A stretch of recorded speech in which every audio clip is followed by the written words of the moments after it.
পুরো গল্পটাতে একটা পুরো জাহাজ যেভাবে আটকে গেছে চলছে, তার মধ্যে যে সাধারণ মানুষের যে কথাগুলো, আমার মনে হয় যে এইখান থেকে এই যে জুলাই গণ অভ্যুত্থানটা হলো, ওই মানে কারণটা বেরিয়ে আসছে।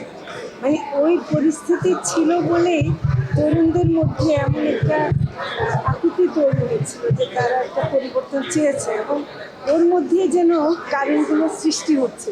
পুরো গল্পের মধ্যে সে পর্যন্ত জাহাজটা যে আটকে গেছে, সেই আটকানোটাকে সরানোটা তরুণদের মধ্যে প্রয়োজন বোধ করছে, তাই জুলাই আমার মনে হয়। অত্যন্ত সাহসী ছবি এবং অনেক পরীক্ষা নিরীক্ষা আছে।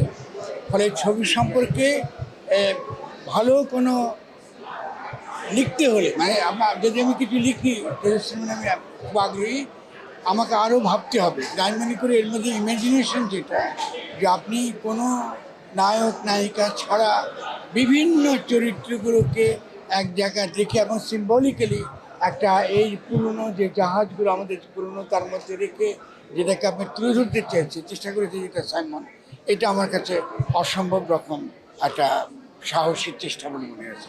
তার আগের যে ছবি ছিল, এটা যেহেতু একটা ত্রয়ী ছবি, দুটো ছবি দেখলাম আমরা, এখন আমি তৃতীয়টার জন্য অপেক্ষা করব এবং তারপরে হয়তো আশা করি যে কিছু লিখে বলবো আপনাদের। কিন্তু আমার ব্যক্তিগতভাবে শুধু বলবো সংক্ষেপে, অত্যন্ত ভালো ছবি, দুর্ধর্ষ সাহস আছে এবং এই ধরনের পরীক্ষাগুলো হওয়া উচিত এবং এগুলোকে উৎসাহিত করা উচিত।